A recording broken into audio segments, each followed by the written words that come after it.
పచ్చళ్ళు అంటే ఎంతమందికి ఇష్టం? నాకు పచ్చళ్ళు అంటే ముందుగా గుర్తొస్తుంది ఆవకాయ పచ్చడి. నిల్వ పచ్చళ్ళు డైలీ తినడం హెల్త్‌కి అంత మంచిది కాదు కదా! సో, దాన్ని కవర్ చేయడానికి ఇట్లా మనము రోటి పచ్చళ్ళు చేసుకొని తింటూ ఉంటాము. ఈ రోటి పచ్చడి చాలా మంచిదనమాట. డైలీ కాపోయినా వీక్లీ వన్స్ కానీ, ట్వైస్ కానీ తింటూ ఉంటే మనకి కొంచెం హెల్త్‌కి కూడా చాలా మంచిది ఈ రోటి పచ్చళ్ళు. సో, ఎలా చేయాలో చూద్దాం. బీరకాయ పచ్చడి రోటి పచ్చళ్ళనమాట. ఈ బీరకాయ పచ్చడి హెల్త్‌కి చాలా మంచిది కదా! సో, ఫస్ట్ ప్రాసెస్ చూద్దాము. ఆ తర్వాత వీటి వల్ల బీరకాయ వల్ల యూజెస్ ఏంటో చూద్దాము. ఫస్ట్ మనము బీరకాయని ఇట్లా తొక్కేమీ తీయకుండా జస్ట్ బీరకాయ మొత్తాన్ని బాగా కడిగేసి ఇలా చిన్న చిన్న ముక్కలుగా కట్ చేసుకోండి. బీరకాయ ఒకటి తీసుకుంటే దానికి కనీసము ఒక 3-4 పచ్చిమిరపకాయలు తీసుకోండి. ఇలా చిన్న చిన్న ముక్కలుగా కట్ చేసుకోవాలి.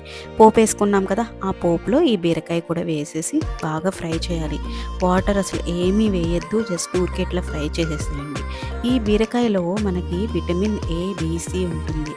అండ్ ఐరన్, మెగ్నీషియము, జింక్, ఇది ఫైబర్ కంటెంట్ ఎక్కువ ఉంటుంది. ఫైబర్ అంటేనే మనకి చాలా మంచిది కదా, పీచు పదార్థం, అందుకనమాట.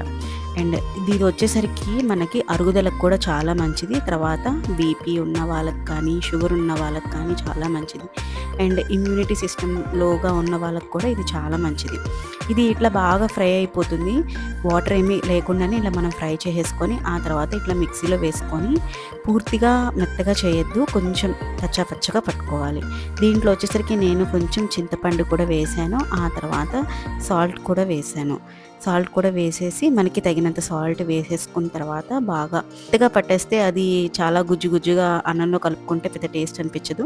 కొంచెం పచ్చగా పట్టుకుంటే టేస్ట్ మాత్రం చాలా బాగుంటుంది.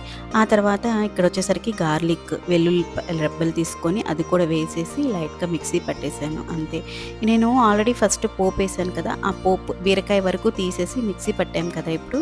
సో అంటే ఇప్పుడు మనకి పోపు అండ్ ఆయిల్ ఇది మనం వేయమన్నమాట. సో ఆల్రెడీ ఉంటుంది ఆ బాండీలో, దాంట్లోనే ఇది మనము మిక్సీ పట్టిన దాన్ని దాంట్లో వేసేసి బాగా కలిపేసేస్తాము, మొత్తం కలిపేద్దాము. ఇప్పుడు మనకు కావాలి అంటే కరివేపాకు, కొత్తిమీర కూడా వేసేసి జస్ట్ సర్వ్ చేసుకోవడమే. ఇది చెప్పాను కదా చాలా మంచిది అని చెప్పి ఒకసారి ఇట్లా కూడా ట్రై చేయండి. రోలు ఉంటే రోట్లో కూడా రుబ్బుకుంటే చాలా బాగుంటుంది. యాక్చువల్లీ నేను ఎప్పుడు రోట్లోనే రుబ్బుతాను, బట్ నాకు టైం లేదు, పిల్లలకి బాక్స్ పెట్టాలి, అందువల్ల నేను ఇట్లా మిక్సీ పట్టేసాను. వేడి అన్నంలో కొంచెం బీరకాయ పచ్చడి వేసుకొని కొంచెం నెయ్యి వేసుకొని తింటే ఉంటుంది, చాలా బాగుంటుంది.